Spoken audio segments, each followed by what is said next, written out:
ओम शांति। बाप दादा की मदद की मीठी यादें कार्यक्रम में आप सभी का हार्दिक स्वागत है और साथ ही में स्वागत करते हैं आदरणीय बृजमोहन भाई साहब का भी। भाई साहब, आपका बहुत बहुत स्वागत है हमारे बीच में। ओम शांति। ओम शांति भाई साहब।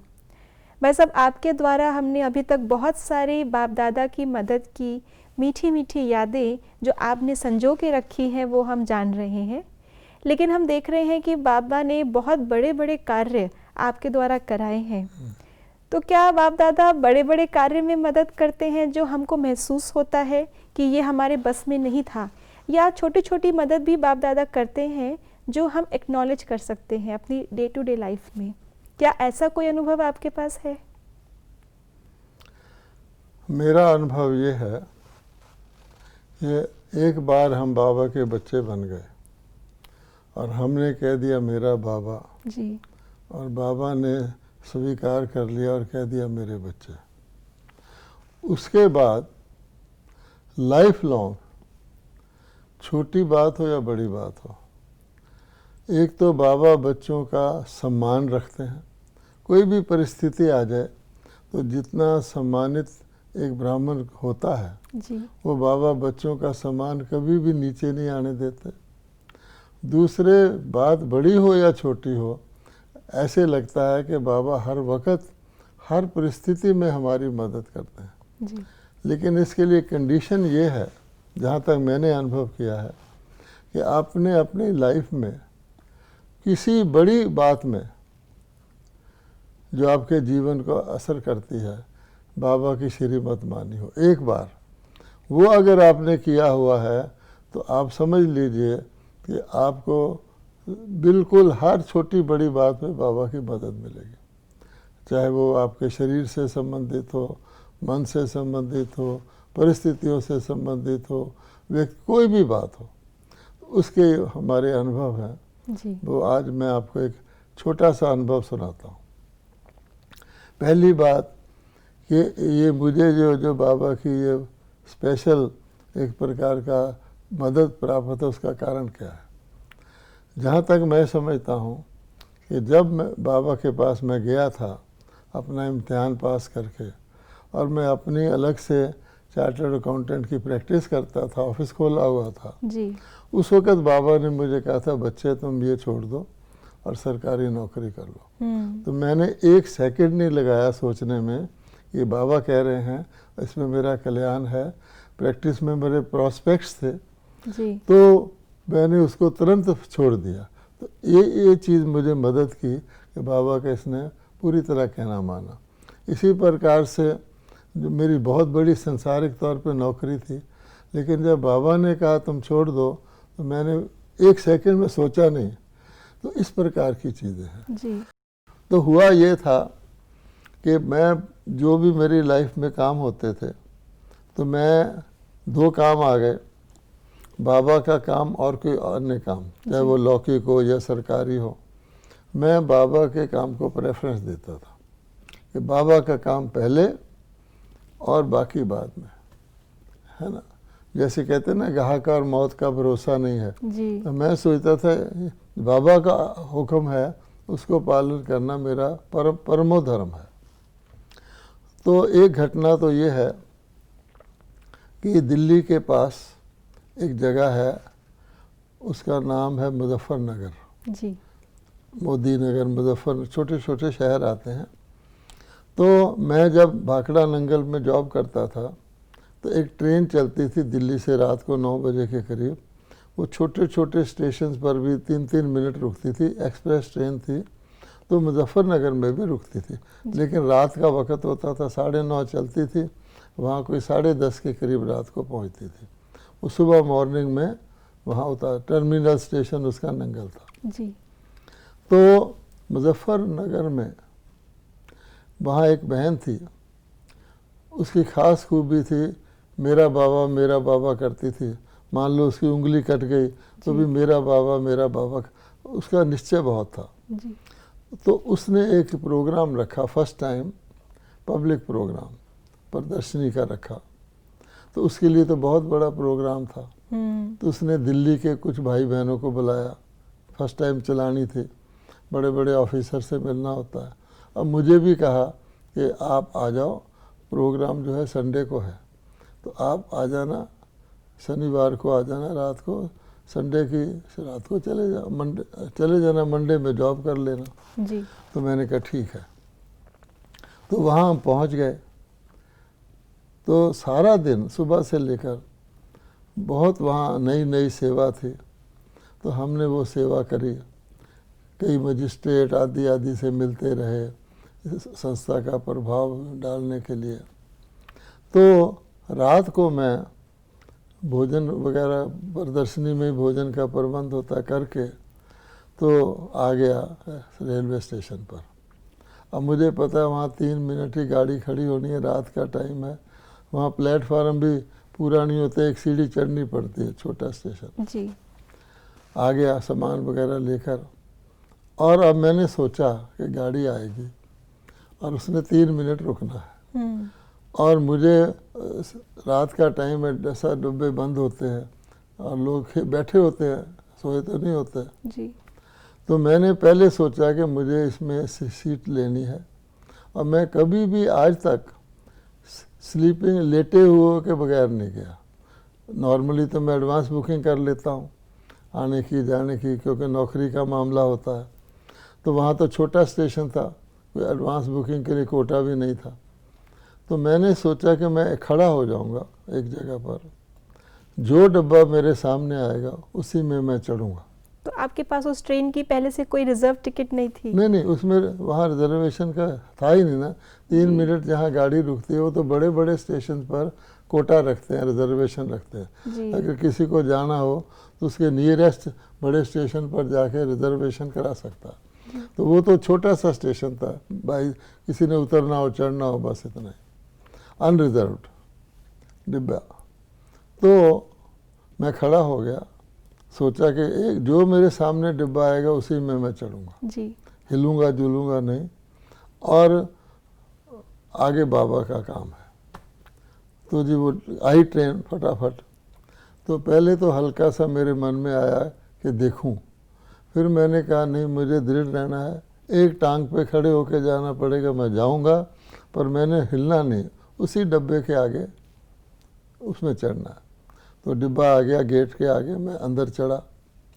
तो उसमें कैबिन होते हैं छोटे छोटे 3-4। तो रात के 10:30 बजे थे, तो खचाखच भरा हुआ था और लोग सिगरेट पी रहे हैं, ताश खेल रहे हैं, बातें कर रहे हैं। और जो स्लीपिंग वाले, नीचे वाले में तो कोई लेटने का देता ही नहीं, ऊपर वाले जो होते थे बर्थ, उसमें लोग लेटे हुए, जिसने संभाला होगा संभाल लिया होगा। तो ये जनरल डब्बा था भाई साहब? हाँ। जनरल डब्बा था। तो हम उसमें चढ़े, क्योंकि रिजर्वेशन में तो मौका ही नहीं है। हम उसमें चढ़े और पहले कैबिन में देखा तो भी वैसा ही था, साइड में लोग बैठे हैं, कोई खा रहा है, कोई पढ़ रहा है। अच्छा, दूसरे में गया तो भी कोई नहीं था। अब तीसरा कैबिन था, तीसरा या चौथा। तो मैंने मन में सोचा कि मुझे हठ नहीं करनी चाहिए। बाबा कहते हैं बच्चे हठ का ये ज्ञान नहीं है, खामखा मैं ऐसी बातें कर रहा हूँ। ठीक है, मैं चढ़ गया हूँ, सेवा हो गई है, थोड़ी थकान है, ठीक हो जाएगी। तो बिल्कुल मैं जब उस लास्ट डब्बे में जाके खड़ा हुआ, बैठने की भी जगह नहीं। तो एक व्यक्ति जो ऊपर की सीट पर लेटा हुआ था जी। उसने अपना कंबल वगैरह रोल किया और उतर गया। और मैं उतर गया, उसको वहाँ उतरना था, शायद इतनी देर वो रुका रहा, कुछ मुझे समझ में नहीं आता। लेकिन वो मैं वहीं खड़ा था जहाँ से वो उतरा, तो मैंने उस सीट पर अपना कंबल रख दिया जी। तो मुझे वो सीट मिल गई और मुझे आंसू आए। मैंने सोचा कि देखो कि खचाखच भरा हुआ डब्बा है, फुल भरा हुआ है, इस आदमी को किसने रोका कि भाई तुम इस वक्त तब उतर जब वो आ जाएगा, वरना अगर पहले उतर जाता तो कोई दूसरा सीट पे लेट जाता। और स्टेशन भी वही था, मुजफ्फरनगर का ही। तो मुझे आंसू आए कि देखो बाबा, आपने ऐसी परिस्थिति में भी मुझे लेट कर जाने का ही मेरे को मौका दिया। तो ये क्या चीज़ है। इसलिए आप देखेंगे कि बाबा अपने बच्चों को जिस तरीके से वो रहते हुए आए हैं, चाहे वो जॉब करते हैं तो उससे बढ़िया ही रखेगा, उससे कम नहीं रखेगा। तो एक तो भाई साहब बाप दादा की मदद इसमें थी कहीं ना कहीं, फिर एक तरफ जो हमारे पुण्य कर्म होते हैं या हमने सेवा करके आए हैं, बाबा की हमने सेवा की है, वो वीकेंड जैसे आपने बताया था वीकेंड में वहाँ भी बहुत सेवा किया करते थे, तो कहीं ना कहीं हमने बाबा की बात को प्रायोरिटी पे रखा, तो हमारे कर्मों की भी मदद मिलती है उसमें। कर्मों की मदद मिलती है, लेकिन ये कुछ एक्स्ट्रा ऑर्डिनरी तरह की चीज़ है जी। कर्मों की मदद तो मिलती है, नहीं तो मुझे प्रेरणा ही ना आए कि मैं जाऊं वहाँ सेवा करूं। एक दिन है रात का ट्रैवल करके वहाँ जाऊं, फिर अगले दिन रात का ट्रैवल करके वहाँ से आऊं, तो क्या ज़रूरत है, थक जाएंगे, ऑफिसर हैं ना। वो बाबा की सेवा सामने है और कुछ नहीं, और हम तैयार हैं कि अगर हमें खड़े होकर भी जाना पड़ जाएगा जाएंगे, पर बाबा खड़े होने नहीं देता।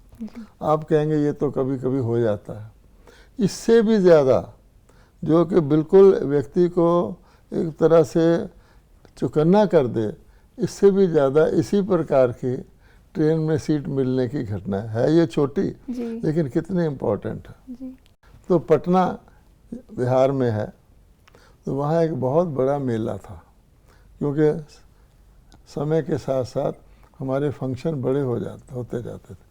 तो कोई ऐसे फंक्शन होते थे जो होते स्टेट में थे, कैपिटल सिटी में होते थे, लेकिन वहाँ भारत भर से जो भाई बहन होते थे, जो बहुत सेवाधारी होते थे, वो वहाँ जाते थे, क्योंकि कोई बड़ा व्यक्ति, उस वक़्त शायद चीफ मिनिस्टर ने उसका उद्घाटन किया था।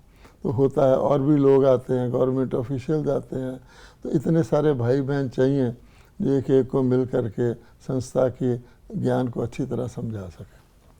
तो मैंने पहले से फिक्स किया हुआ था कि मैंने वहाँ जाना है, 2 दिन रहना है, क्योंकि जॉब था, और 2 दिन के बाद आना है। तो एडवांस बुकिंग मैंने करा रखे थे, रिजर्वेशन जी। अच्छा, जब बिल्कुल मेरे जाने का समय नज़दीक आ गया, तो मेरी माता मथुरा में रहती थी, बुजुर्ग थी, और मैं उनका अकेला बेटा था। तो आगे आके माता जी बीमार है। अब मेरे आगे 2 क्वेश्चन हो गए, बाबा की सेवा है जो मेरी प्रायोरिटी है, माता जी बीमार हैं। अब उसमें ये होता है कि मान लो उनको कुछ हो जाए, तो सारे ब्राह्मण परिवार में एक रॉन्ग सिग्नल चले जाता है, ये लोग अपने माँ बाप का ख्याल नहीं करते, वहाँ सेवा में चले गए, देखो माता को किसी ने पूछा ही नहीं, ऐसा करते हैं जी। वैसे बाबा कहते भी हैं कि हमारी जो रिस्पॉन्सिबिलिटी है उसको हमें ज़रूर निभाना है। तो माता भी सेंटर पे रहती थी, वैसे मथुरा के सेंटर पे रहती थी।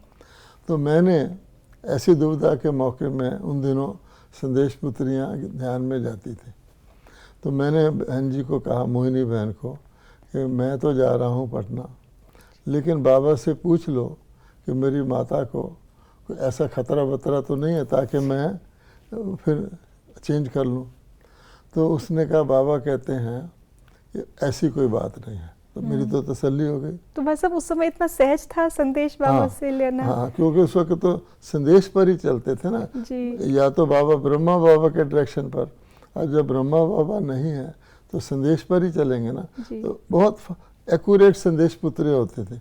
बाद में तो सिस्टम बंद कर दिया गया कि यज्ञ में एक ही ऑफिशियल माउंट आबू में संदेशी रहेगी, क्योंकि कई लोग फिर मिक्स संदेशे लाने लग जाते हैं, मोटिवेटेड या इस तरह के होते हैं जिसमें न्यूट्रल नहीं होता। और मोहिनी बहन एक यज्ञ की पुरानी संदेशी थी, और फॉर्चुनेटली वो मेरे ही सेंटर पे रहती थी जी। तो उन्होंने ये कहा कि देखो भाई ऐसा कुछ बात नहीं है, लेकिन बाबा कहते हैं तुम पटना में एक दिन रहो और आती बार माता से मिलकर आ जाओ। ये बाबा ने इंस्ट्रक्शन दे दिया जी। अच्छा, तो अब इसमें कैच क्या था कि मेरी रिजर्वेशन नेक्स्ट डे की थी, वापसी की, और मुझे प्रीवियस डे को ही चलना था, मतलब मैं अनरिजर्व्ड हो गया। तो मैंने पटना में ओपनिंग वाले दिन अच्छी सेवा की, सबको पता था इसको वापस जाना है। तो वहाँ हमारे बहुत स्थान के डिपार्टमेंटल एक्सपर्ट भी थे। तो एक हमारे ओम प्रकाश भाई जी थे जो माउंट आबू में रहते थे, और रेलवेज़ की रिजर्वेशन सारे इंडिया की वही करवाते थे और बड़े एक्सपर्ट थे। उनको पता था किस मौके पर कैसे, अगर स्टेशन किसी की नहीं भी है तो स्टेशन पर जाके वो सीट दिलवा देते थे, क्योंकि हमारे कई विदेशी आबू आते थे जी। तो वो कईयों की होता है पासपोर्ट नहीं है कुछ है, वो एक्सपर्ट थे। तो उन्होंने मुझे कहा कोई आप बिल्कुल, मैं बैठा हूँ, हम आपको ले जाएंगे। मैंने कहा कोई बात नहीं, वो तो ड्रामा में मेरा बन गया। तो मैं पूरा करके वहाँ से एक तूफ़ान मेल गाड़ी आती थी, सारी गाड़ियाँ वाया आगरा मथुरा भी नहीं आती थी, एक्सप्रेस वेज थे। तो एक गाड़ी थी जिसका नाम तूफ़ान मेल था, तो वो वाया मथुरा आगरा दिल्ली आती थी, वही मुझे सूट करती थी जी। तो उसमें हमें वो ले गए। अब सीन क्या था कि पटना के स्टेशन पर, जिसको कहते हैं ना, वहाँ लॉलेसनेस बहुत है, ओके। उस वक्त तो थी, अभी भी है। जी। तो वहाँ स्टेशन पर सारे लोग, जो ट्रेन आती थी वो अपनी खिड़कियाँ बंद कर लेते थे, दरवाजे बंद कर लेते, किसी को तो लोग पीटते रहते थे, दरवाज़ा ना चढ़ने देते थे ना उतरने देते थे। यहाँ तक कि टीटी भी जो अंदर होता था वो भी गायब हो जाता था डब्बे से, इतना डर था मारपीट का। अच्छा, तो भाई मुझे ले गए, वो गाड़ी आई, पहले तो कोई खोलता ही नहीं। जी। अच्छा, एक डब्बे के आगे वो मुझे ले गए और उन्होंने ठोक ठोक के खूब कहा, बहुत सारे इकट्ठे हुए थे, खिड़की से झांक कर। आखिर गाड़ी चलने में 1 मिनट पहले किसी ने वो दरवाज़ा खोला जी। और मुझे उन्होंने अंदर धकेल दिया कि तुम चढ़ तो जाओ। वो ऐसे करके चले गए। जी। अच्छा, मैंने कहा चलो ट्रेन में तो बैठ गए। अब वो बिल्कुल गेट के पास ही वहाँ टॉयलेट होता है, वहाँ मैं खड़ा हो गया। तो एक माता और अपने बच्चे को लिए हो वहीं खड़ी थी। तो जब गाड़ी चली तो मैंने कहा बहन जी आप के पास टिकट नहीं है क्या? कहते नहीं नहीं, मेरी तो रिजर्वेशन है जी। लेकिन टीटी आता नहीं यहाँ, वो अगले स्टेशन पर आएगा, टीटी डरते हैं, इसलिए मैं खड़ी हूँ, तो आएगा टीटी तो मैं अगले स्टेशन पर मैं अपने सीट पे चली जाऊँगी। जब मेरी उससे बातचीत हो रही थी तो एक बंगाली भाई बनियान धोती पहने हुए वो बाथरूम के लिए आया जी। और उसने मुझे भी देखा और माता को भी देखा। वापस आकर वो कहता है आप लोगों के पास सीट नहीं है? जी। अच्छा, मैंने कहा जी बहन जी के पास तो है लेकिन टीटी नहीं है, मेरे पास नहीं है। कहता आप आओ आओ मेरे साथ। अच्छा, वो मुझे अपने साथ ले गया। वो रेलवे का कोई टीचर था जी। और ऑन ट्रांसफ़र था और उसकी अलीगढ़ वगैरह कहीं ट्रांसफ़र हो रही थी और उसके 9 टिकट थे, रिजर्वेशन थे, बच्चे भी थे, पूरा परिवार ट्रांसफ़र हो रहा था। जी। तो मुझे ले गया, उसने अपने 2 बच्चों को इकट्ठे सुला दिया ऊपर और मुझे लोअर बर्थ दे दी कि आप यहाँ लेट जाओ। तो मेरा किराया भी नहीं लगा जी। रिजर्वेशन का। और आप देखिए उस मौके पर बाबा ने मुझे कैसे सीट दिलाई। मुझे फिर आंसू आए कि देखो बाबा अपने बच्चों को कोई भी परिस्थिति हो वो नियम भी पूरे निभाता है कि तुम मादर से मिल के आओ। जी। ऐसा नहीं कि चलो शरीर नहीं छोड़ना तो नहीं, तुम्हारा उधर से आ ही रहे हो।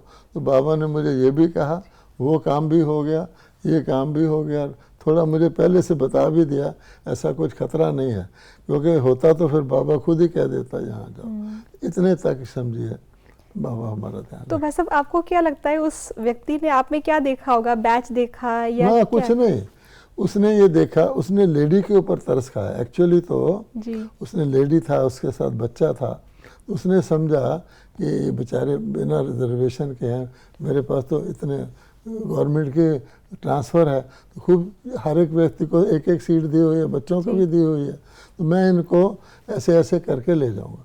तो लेकिन युक्ति ड्रामा में ऐसी बनी हुई थी कि अगर वो लेडी ना होती शायद मेरे से पूछता भी नहीं। जी। ये भी उसके साथ बच्चा था, लेकिन वो ड्रामा और लेडी के पास रिजर्वेशन था। ये सारा जोड़ करके जो हमारे ओम प्रकाश भाई जी नहीं कर सके, जी। बहुत कोशिश किया, हो ही नहीं सकता था, वो बाबा ने करवाया। इसको मैं क्या कहूँगा। बिल्कुल भाई साहब। हाँ, बिल्कुल। उसके कहने पर चलो तो आपको वो ऐसे फूल की तरह रखेगा। तो बाबा हमें जो डायरेक्शन देते हैं उसके आगे का रास्ता भी बाबा ने खुद ही तैयार किया हुआ होता है, हमें केवल चलते रहना है उसके ऊपर। ये नहीं, बाबा कहते हैं मैं हूँ बीज, जी। कल्प वृक्ष का बीज हूँ, इस सृष्टि का बीज हूँ।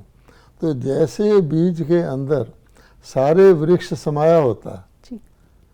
और कोई भी चीज़ बीज से बाहर नहीं है। चाहे वो 5 साल बाद भी कोई पत्ता निकलेगा तो वो भी बीज में, तो उसको प्री नॉलेज रहता है हर चीज़ का। इसलिए बीज जहाँ चाहे जो भी इंटरवेंशन है वो कर सकता है। तो और भाई साहब, बाबा ने आपको कहाँ कहाँ ऐसे मदद की, जैसे आपने बताया छोटी छोटी बातों में, हाँ। जिसको कई बार हमारे साथ में होता है लेकिन हम उसको कई बार एक्नॉलेज नहीं कर पाते कि ये बाप दादा की मदद है। तो ऐसे भी आपको कोई और किस्से याद आते हैं जिसमें बाप दादा ने आपको इस प्रकार से मदद की?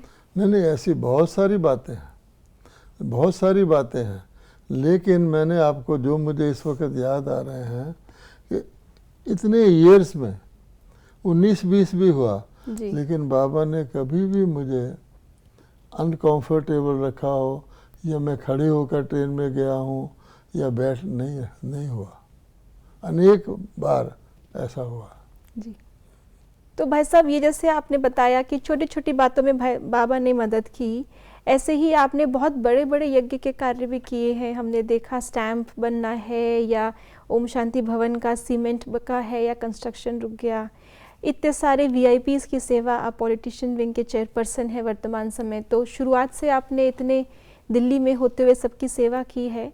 ऐसे ही याद आता है कि जैसे प्रेसिडेंट आए, ज्ञानी जैल सिंह जी आए, तो ऐसे ही आर वेंकट रमन जी भी जब वाइस प्रेसिडेंट थे तो वो भी माउंट आबू आए थे।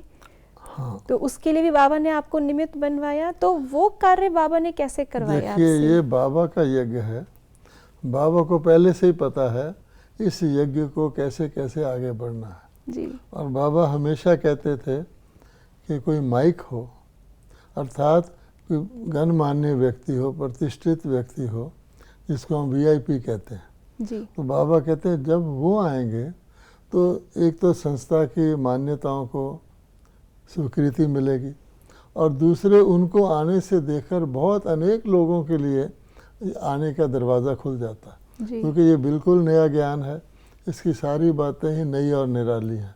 तो उन मौक़ों पर, ये 1985 या 86 की बात है वेंकट रमन जी की जी। तो उन मौक़ों पर ऐसे लोगों के माउंट आबू आने के, जहाँ के आप समझिए कि उस वक़्त माध्यम भी बहुत कम थे आने के, ट्रेन चलती थी तो 18-18 घंटे चलती थी, एयरपोर्ट तो था ही नहीं, आदि। तो उस वक़्त बाबा ने इन जो सेंट्रल गवर्नमेंट के बड़े वीआईपीज़ हैं उनको भेजा था। तो वेंकट रमन जी उस समय वाइस प्रेसिडेंट ऑफ इंडिया थे। तो उनसे आपका संपर्क पहले से था भाई साहब, या कोई माध्यम बना, कोई निमित्त बना? हाँ, अब देखिए, दिल्ली में हम उनसे मिलते थे जी। पहले वो फाइनेंस मिनिस्टर होते थे, हम उनके जैसे अन्य व्यक्तियों से सेवा करने जाते थे।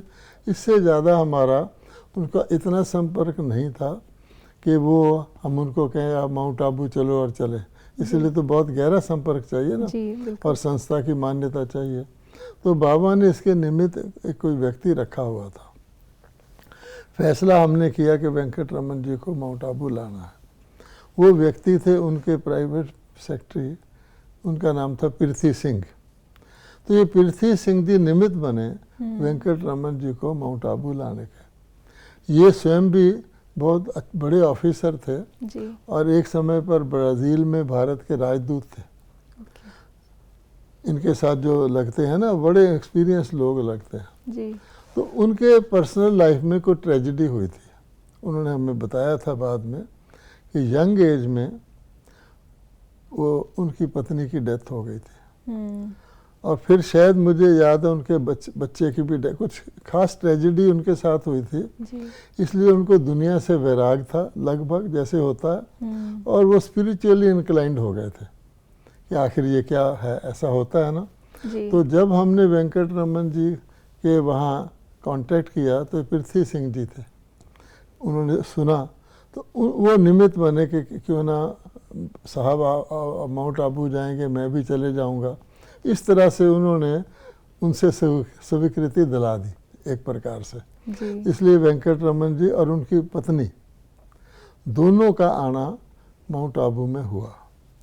अच्छा, अब हुआ ये कि हर मौके पर हमें पृथ्वी सिंह जी ने ही मदद किया। अच्छा। हेलीकॉप्टर से आते हैं, औरतों की जगह नहीं, वहाँ पोलो ग्राउंड है, जैसे जैल सिंह जी आए थे। जी। तो माउंट आबू में आने का वीआईपी का एक ही तरीका है, हेलीपैड से आते हैं और 2-3 हेलीकॉप्टर आते हैं। अच्छा, अब जब वो हेलीकॉप्टर से उतरे तो उस वक़्त उनका चार्ज जो होता है वो कलेक्टर के पास हो जाता है। जी। Collector is the representative of the government. जी। तो कलेक्टर वहाँ एक लेडी थी और बहुत सख्त स्वभाव की थी और उन्होंने उनके लिए प्रबंध सारा किया हुआ था अपने हिसाब से। हेलीपैड पर जहाँ वो आए? नहीं, वो टोटल। हाँ, तो उन्होंने क्या किया हुआ था कि उनका कैसे ले जाना है, क्या रिसेप्शन है, जो उनका प्रोटोकॉल होता है किया हुआ था। अब वो उतरे तो वेंकट रमन जी के लिए अलग कार थी, उनकी पत्नी के लिए अलग कार थी, ऐसा सिस्टम होता है, बाकी ऑफिसर वगैरह होते हैं। जी। तो हमने सोचा था कि दादी गुलजार जी। वेंकट रमन जी के साथ जाएं, तो वो कलेक्टर ने अलाउ नहीं किया। तो हमने पृथ्वी सिंह जी को कहा, तो पृथ्वी सिंह जी ने कहा नहीं, ये जाएंगी इनको। तो दादी गुलजार को वेंकट रमन जी के साथ थोड़ा मिलना जुलना हो जाता है, बिठाया गया। थोड़ा ज्ञान सुनाएंगे रास्ते में थोड़ा सा। फिर क्या हुआ कि कलेक्टर ने जो रूट बनाया हुआ था वो ऐसा बनाया हुआ था, लंबा रूट था, सजाया हुआ था और उसमें सर्किट हाउस पड़ता था। जी। तो सर्किट हाउस को कलेक्टर ने एक वाइस प्रेसिडेंट के आमद के तौर पर अच्छा बनाया हुआ था।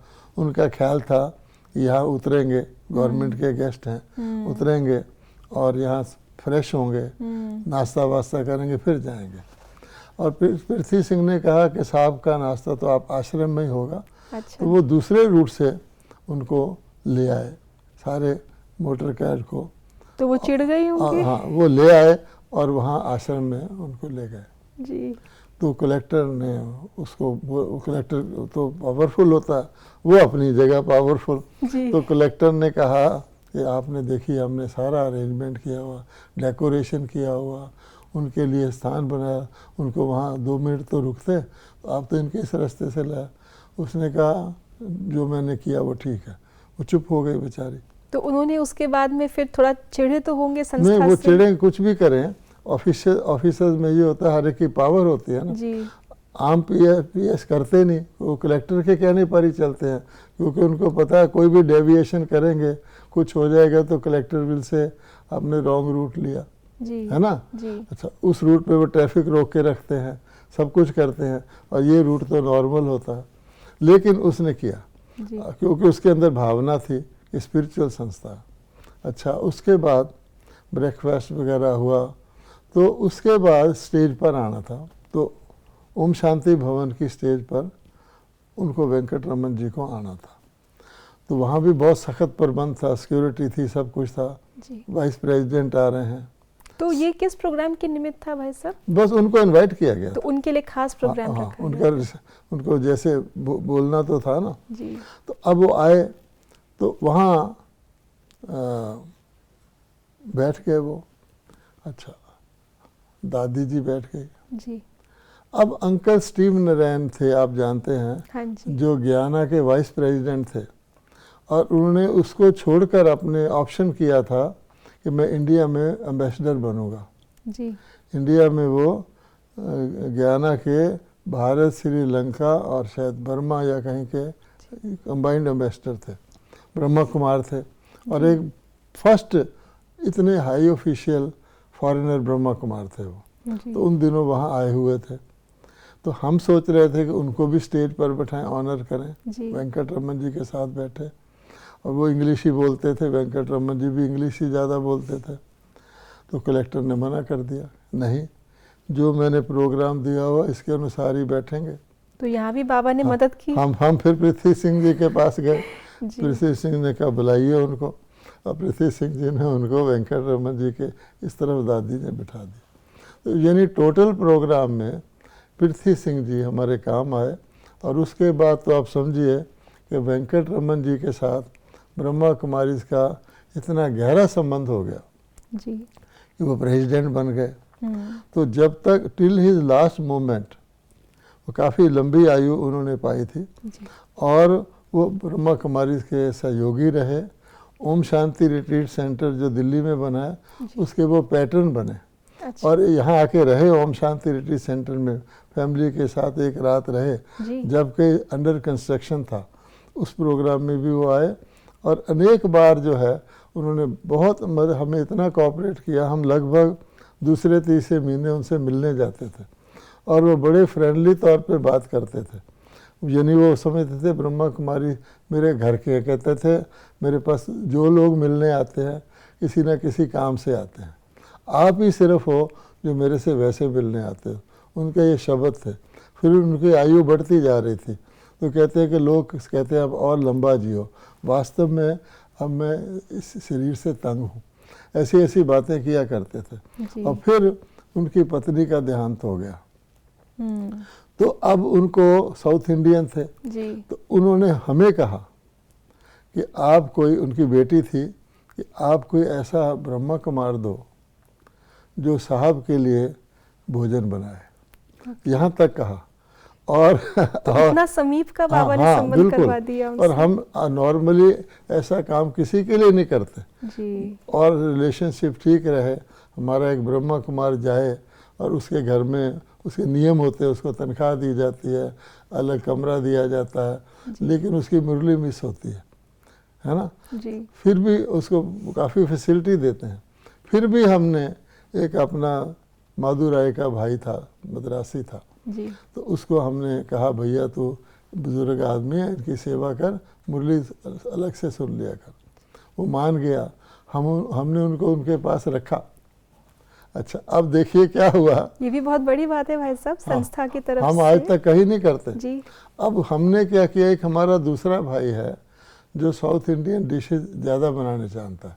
ये भाई तो हलवाई की दुकान पर, वहाँ है ना मदुरै में मंदिर है, तो वहाँ सेवा करता था, थोड़ा बहुत मद्रासी खाना बनाता होगा। तो हमने सोचा इनके लिए ट्रेन कर दें, तो हम दोनों को भेज दिया उनके घर।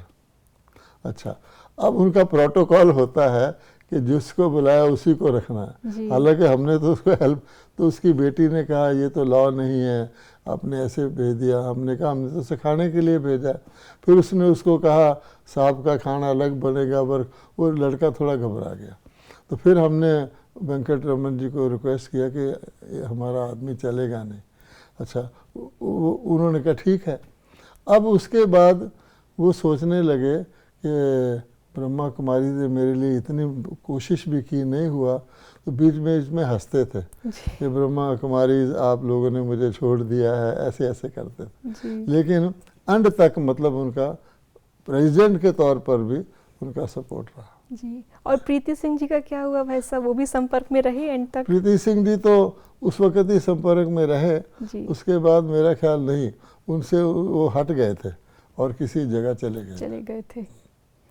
तो भाई साहब कहीं ना कहीं बाप दादा मदद भी करते हैं और उसके बाद में संबंध भी बाप दादा जो है उसकी भी केयर करते हैं कि सिर्फ सेवा का संबंध नहीं, लेकिन आत्मा को सच में प्राप्ति भी हो। उनको मेडिटेशन कराते थे, जब भी उनके घर जाते थे मेडिटेशन कराते थे। और हम भी ये ध्यान रखते हैं कि हमारा कनेक्शन किसी के साथ भी है तो सिर्फ एक जन्म का नहीं है, मतलब का नहीं है क्योंकि वो वाइस प्रेसिडेंट तो आ जाए, नहीं, इसी आत्मा ने अगले कल्प भी इन्हीं संस्कारों के साथ हमारे नज़दीक आना जी। और जो वो हमसे हड्डी सुख लेंगे उस आधार पे ही वो फिर द्वापर से कहीं ना कहीं संपर्क में रहेंगे, या भक्त आत्माओं के रूप में, या कैसे भी करके। ये है जी। तो हमने देखा किस तरह से बाप दादा ने हमें जो नम्रता सिखाई है, हमें जो बाप दादा ने अपने नियम बताए हैं, श्रीमत के आधार पे बाप दादा ही आगे के रास्ते खोलते हैं। और छोटी बात हो या बड़ी बात हो, हमें एक्नॉलेजमेंट करना चाहिए कि बाप दादा ने हमें मदद दी, कहीं ना कहीं किसी ना किसी को निमित्त बना करके बाप दादा ने हमें उस समय पे उस सिचुएशन में पार उतारा। तो ऐसे ही अनुभव हम भाई साहब के द्वारा और भी जानते रहेंगे। तब तक के लिए ओम शांति।